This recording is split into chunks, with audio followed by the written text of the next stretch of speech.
사무엘상 8장 1절 22절, 로마서 7장 5절 13절, 복음서는 마태복음 11장 16절로 24절 말씀입니다. 한 구절씩 구약부터 읽도록 하겠습니다. 사무엘상 8장입니다.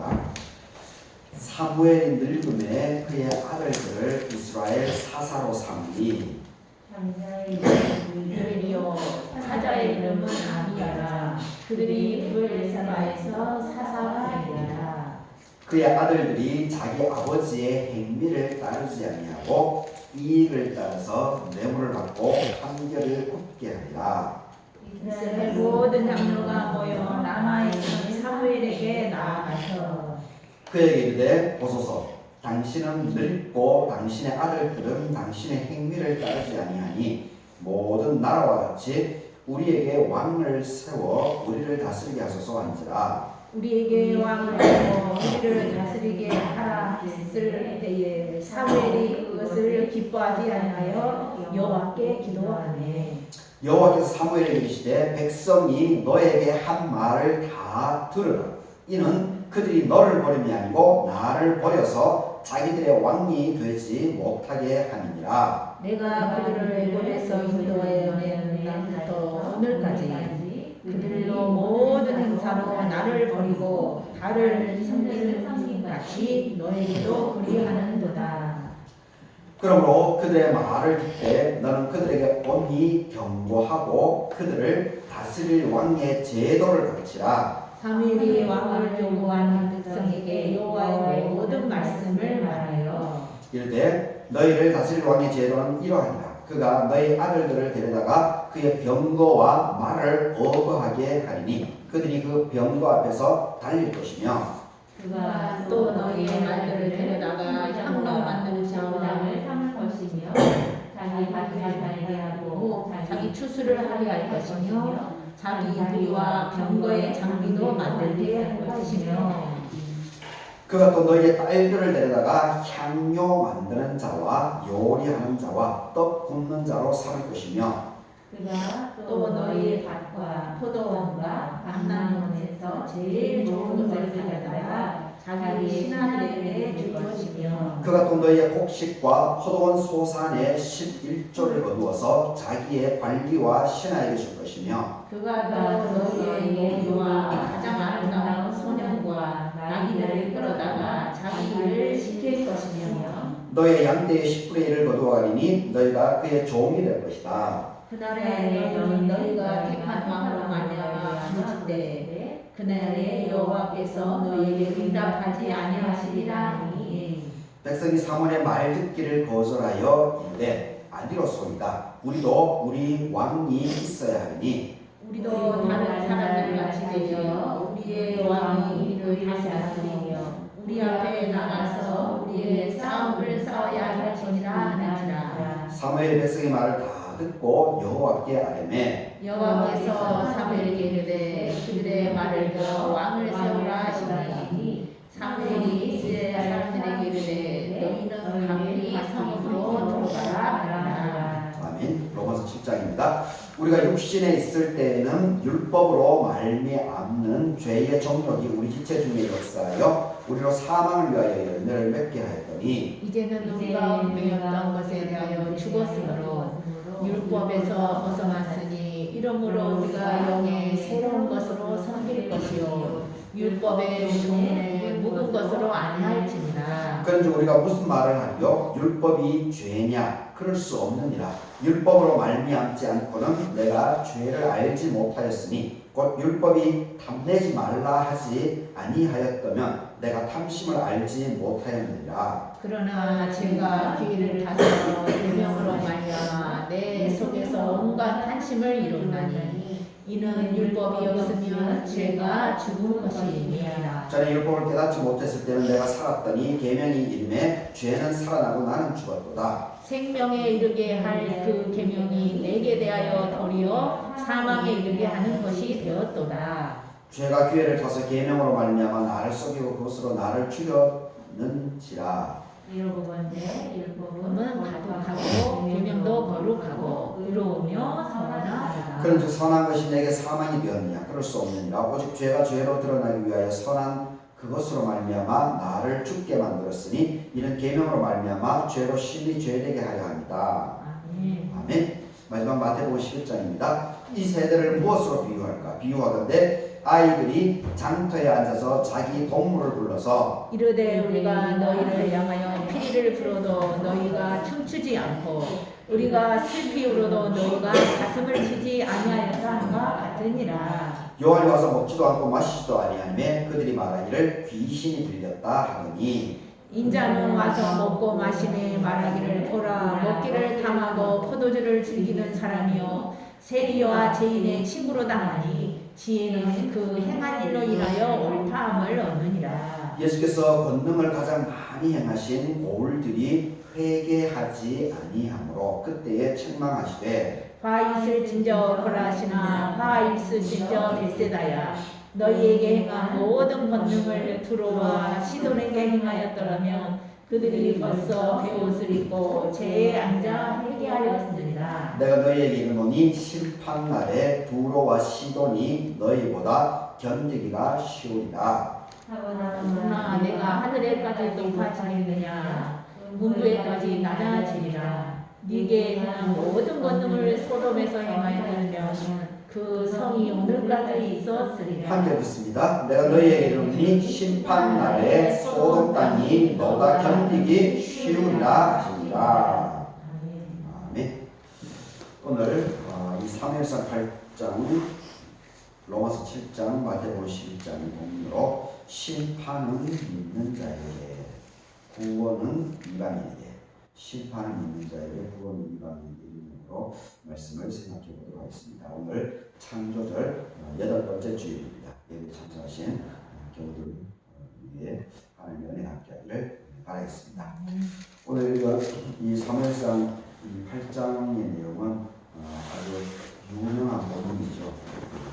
이제 사사시대가 40년의 사사시대가 끝나고 이제 이스라엘 부족 사사시대까지만 하더라도 이제 부족 연맹체죠. 12지파라고 하는 이 부족이 연합될 때 이런 시스템을 사사시대는 갖고 있었습니다. 그런데 이제 오늘 본문이 계기점이 되어가지고 이제 왕을 세우는 거죠. 백성들이 이제 왕을 요청하는 그 대목에 대해서 사무엘은 화가 났지만은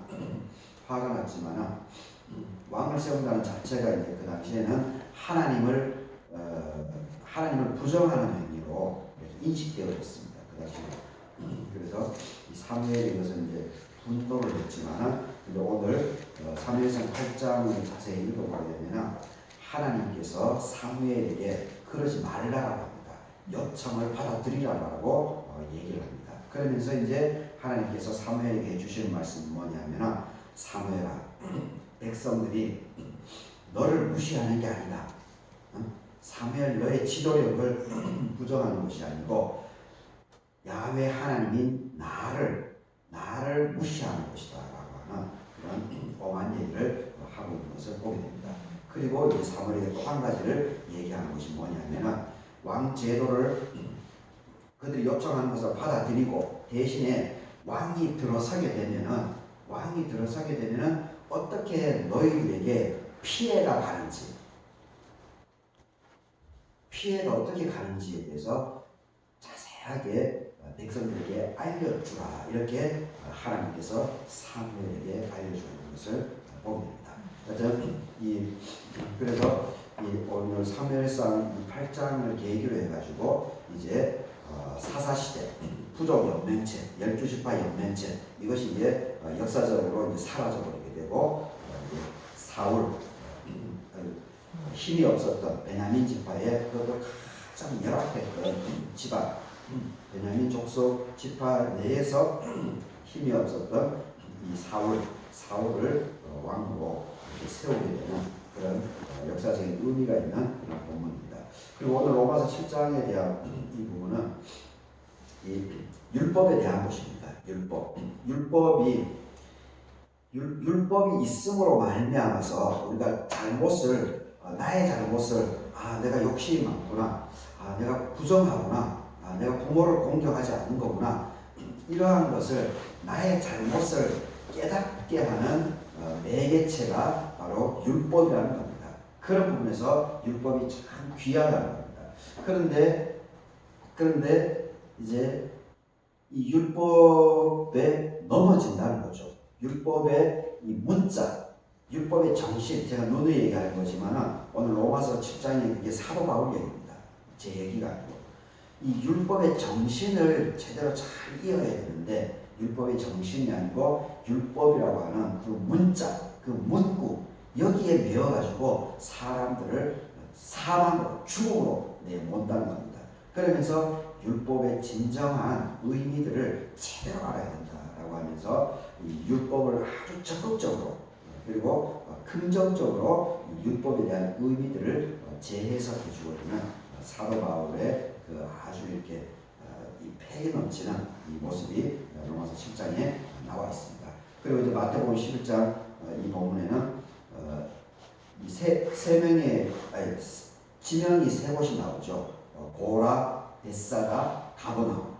고라, 벳사다, 가버나움. 그리고 한 축에서는 또 뭐가 나옵니까? 또 세 명의 지명이 이 시돔, 두로, 그리고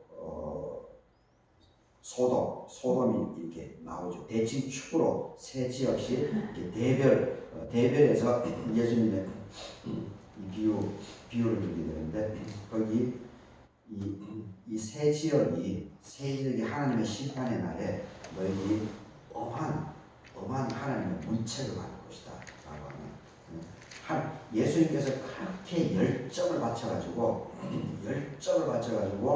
이 하나님 나라에 대해서 이 세 곳에 대해서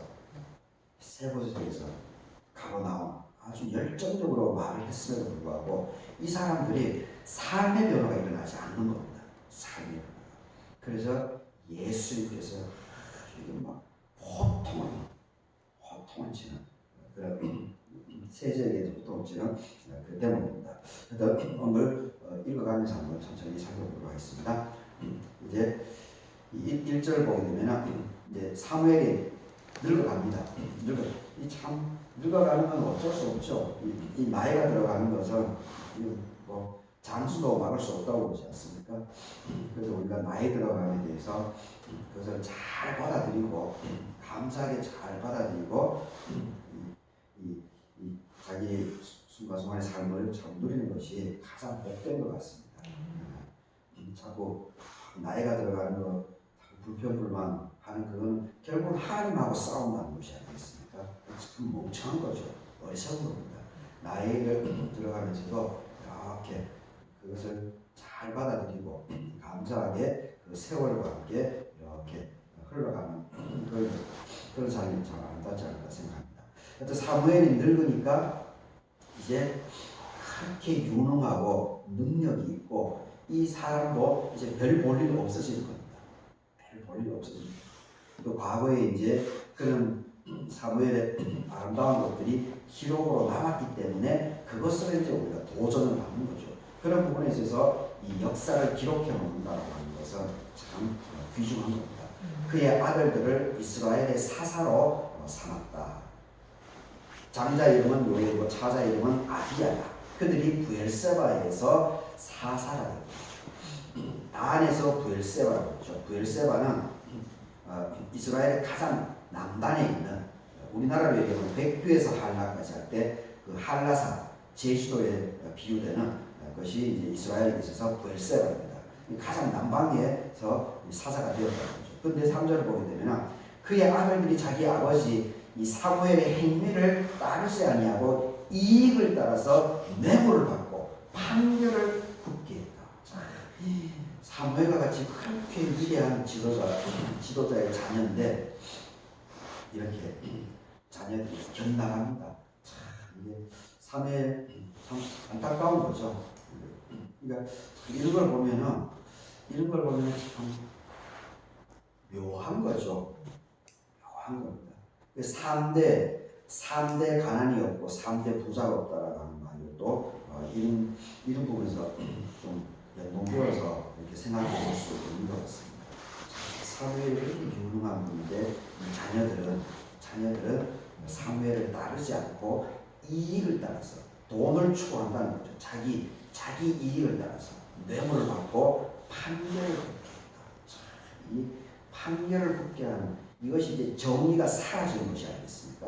지금 이제 윤석열 이 가장 대표적인 거죠. 판결이 자꾸 굽지 않습니까? 자기 잘못이나 김건희 잘못이나 자기 장모 잘못은 벌써 다 드러난 게 아닙니까? 근데 드러나지도 않은 이제는 뭐 문재인 대통령, 전 대통령까지 겨누어서 끌어내리려고 이 정쟁을 벌이는 거죠. 정쟁을. 그래야 자기 지지 기반이 오르니까. 근데 이제 시민들이 그걸 모르는 사람이 누가 있습니까? 판결을 굽게 하는 것이 아주 하나님께서 가장 싫어합니다. 판결을 굽게 하는 것. 법대로 하지 않는 것. 이것은 하나님께서 반드시 그 사람에게 책임을 묻는 것을 보게 됩니다. 물론 이제 10계명은 당연히 기본적인 것이고 뇌물을 받고 판결을 아들들이 굽게 하고 있습니다. 사무엘이 어린 시절에 있었던 엘리 선지자, 엘리 제사장의 자녀들하고 똑같은 모습이죠. 똑같은 모습. 그래서 우리가 자녀 손들을 위해서 자녀 손들은 우리 손에서 벌써 벗어나지 않습니다. 그러니까 하나님께 기도하는 것 외에는 사실 자녀 손들에게 우리가 해줄 수 있는 것은 없는 것 같습니다. 내가 선택할 수 있는 것은 결혼한 사람이 자기 남편, 자기 부인, 남편과 부인은 선택할 수 있지만 그 이외에는 우리가 선택할 수 있는 것이 없는 것 같습니다. 우리가 이 땅에 태어난 것도 우리의 선택이 아니죠. 하나님에 의해서 그냥 부모를 우리가 선택하지 못하지 않습니까? 그냥 태어난 겁니다. 그리고 내 자녀 손들도 그냥 태어난 거죠. 그렇다고 해서 우리가 계획을 하고 교육을 시키고 하지만 물론 최선을 다해서 그렇게 해야 되지만 그 결과조차도 우리가 장담을 하지 못하는 것을 여기서 볼 수가 있습니다. 그래서 자녀 손들을 위해서 이렇게 기도하면서 정말 반듯하게 자라나갈 수 있는 마음을 모든 것 외에는 할 수 없는 것 같습니다. 4절을 보게 되면 이스라엘 모든 장로가 그래서 이제 사무엘의 아들들조차도 이렇게 어지럽히니까 세상을 어지럽게 하니까 그래서 이제 장로들이 백성들이 이제 화가 나는 거죠. 분노가 쌓이는 거죠. 지금 우리나라 한국 상황처럼 분노가 쌓여요. 영국은 보십시오. 여자 총리가 부자들에게 감세를 한다고 얘기하지 않았습니까? 근데 45일 만에 그냥 영국에서 총리를 그냥 잘라내지 않습니까? 얼마나 멋있는 시민의식입니까? 그리고 언론인들이 또 그것에 대해서 보도를 정확하게 하고 그러니까 자기 스스로가 물러나는 거죠. 부끄러우니까. 근데 지금 우리 한국 사람이 정말 이게 우리의 의식들이 더 높아져야 됩니다. 물론 이제 매주 토요일에 지금 촛불 행동을 계속 하고 있지만 아마 점점 이 횃불이 커질 겁니다. 더 커져야 됩니다. 어떻게 이렇게 키워도 안 되는 자기 스스로 영국 총리처럼 그렇게 물러나야지. 안타까워. 그러니까 이제 장로들이 이제 모입니다. 막 여론이 들끓는 거죠. 여론이 들끓습니다. 이 사무엘의 아들들조차 작게 기본이 안 돼 있으니 그리고 지 마음대로 나라를 혼란스럽게 하고 있으니 이 장로들이 막 들고 일어나는 거죠. 들고 모든 장로가 모여서 남아있는 사무엘에게 이제 나갑니다. 사무엘. 그래서 얘기를 합니다. 그에게 사무엘 장로들이 얘기하는 거죠. 보소서 당신은 늙고 당신의 아들들은 당신의 행위를 따르지 아니하니 모든 나라와 같이 우리에게 왕을 세워 우리를 다스리게 해달라. 우리를 다스리라. 당신의 아들, 그러니까 사사제도는 좀 불완전한 거죠. 사사는. 물론 이제 긍정적으로 보게 되면 하나님께서 그때 그때그때 유능한 지도자를 뽑아서 대처해 나간다는 부분에 있어서는 그것은 이제 지금 이번에 이제 영국 내각제처럼 우리나라 대통령제하고 좀 다를 거죠. 우리나라 대통령제는 임기가 5년 보장되어 있지 않습니까? 근데 내각제는 좀 다른 부분이 있는 것은 사실이지만, 근데 사사시대는 어떤 측면에서는 좀 불안정하죠. 안정적인 시스템은 아닌 거죠. 하여튼 이 흐름으로 보게 되면 이 왕조로 국가 시스템으로 넘어가는 것이 더 합리적인 그런 방식이긴 하기는 합니다. 그래서 이제 이스라엘 백성들이 다른 주변 나라들하고 이제 비교가 되는 거죠. 비교가 되니까 거기서 이제 그리고 지금 현실에 있어서 사사인 이 사무엘의 아들조차도 제대로 행정 업무를 하지 못하게 되니까 이제 이 주변 나라의 그 하고 있는 시스템을 받아들이려고 하고 있는 겁니다. 그래서 6절을 보게 되면 우리에게 왕을 주어서 우리를 다스리게 하라 했을 때에 사무엘이 기뻐하지 않았다. 사무엘이 분노가 일어난 거죠. 기본적으로 이것은 이 당시까지만 하더라도 이것은 하나님을 부정하는 행위다. 이렇게 인식을 했기 때문에 그렇습니다. 그래서 사무엘이 기뻐하지 않았던 겁니다. 그래서 이제 사무엘이 근데 사무엘의 참 아름다운 모습들은 이러이러한 어떤 이 국가의 위기 상황이죠. 국가의 위기 상황이고 그리고 새로운 어떤 국가 시스템의 변화가 일어나는 백성들이 것을 요청하는 그런 상황입니다. 거기에서 이제 사무엘이 기뻐하지는 않았지만 지금 보게 되면 여호와께 기도를 했다라고 하는 단어가 나옵니다. 이 참 중요한 겁니다. 인생의 고비고비마다 물론 우리가 일상적으로 이것이 훈련이 습관이 되어 있어야 되지만 하여튼 무슨 내 마음에는 안 들지만 그럼에도 불구하고 하나님께 먼저 이렇게 질문을 하고 물어보는 것, 하나님께 기도하는 이러한 삶의 자세가 우리가 늘 기본적으로 이렇게 자리매김이 되어 있어야 됩니다. 그렇게 할 때 하나님의 은혜가 오게 되고 그리고 최소 실수가 하더라도 최소화될 수 있게 되어 있다라고 하는 것을 우리가 기억해야 됩니다. 하여튼 이게 사무엘은 어릴 때부터 훈련이 되어 있기 때문에 이런 걸 좋아는 하지 않았지만 자기 의견은 저건 싫어. 왕제도는 아니야. 그런데 하나님께 묻습니다. 근데 하나님의 답변이 이제 들려오죠. 그래서 우리는 자꾸 하나님께 물어야 됩니다. 자꾸 물어야 됩니다. 내 의견, 내 생각, 그건 분명히 있죠. 분명히 있습니다. 그런데 이것을 우선하지 말고 내 생각이 있음에도 불구하고 하나님께 가서 자꾸 하나님께 질문을 하는, 묻는 것. 이게 기도입니다. 그러니까 이렇게 하나님의 답이 내려오지 않습니까? 7절에서 여호와께서 사무엘에게 말합니다.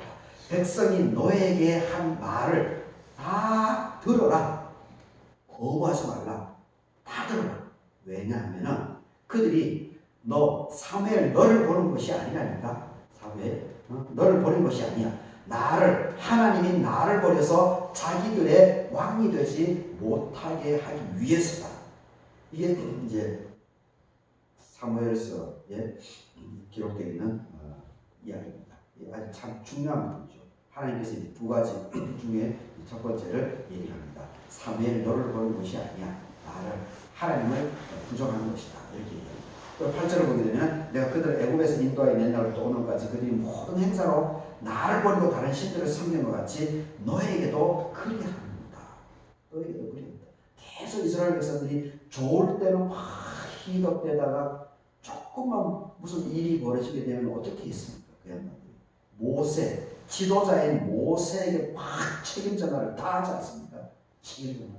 자기들이 잘못했습니다. 책임을 막 모세에게 던져버립니다. 모세. 참 어리석은 겁니다. 그러면서 결국은 이제 하나님까지 부정하게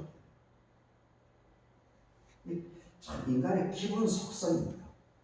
자기를 성찰해야 되는데 자기를 성찰하고 자기를 돌아보고 자기 행위를, 생각을, 행동을 이것을 변화시켜 가야 되는데 그렇지 않고 자기에게 무슨 일이 있으면 그냥 남에게 습관처럼 남에게 책임을 다 져가요. 그럼 자기를 돌아보지 않습니다. 자기는 쏙 빠져버립니다.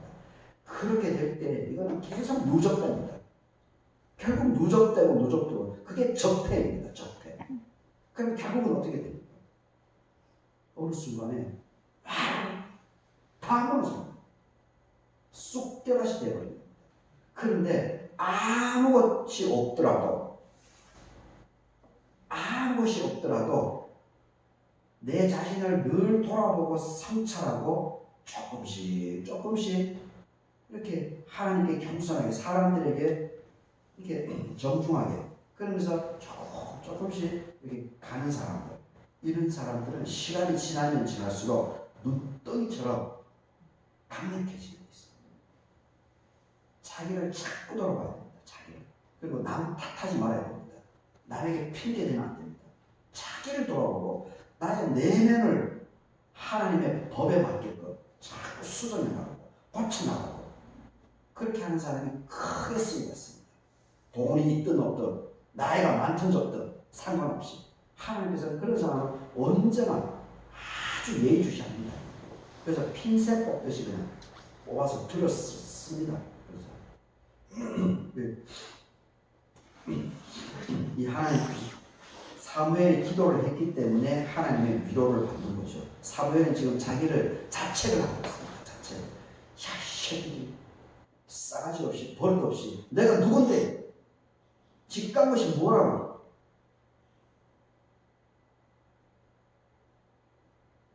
왕조 제도를 받아들여? 국가 시스템을 받아들여? 웃기거든요. 그런데 그게 이제 사무엘의 마음이었는데 근데 사무엘이 이제 기도를 하니까 하나님께서 사무엘아 그게 아니야. 너를 부정하는 게 아니야. 그러니까 나를 부정하는 거야. 나를.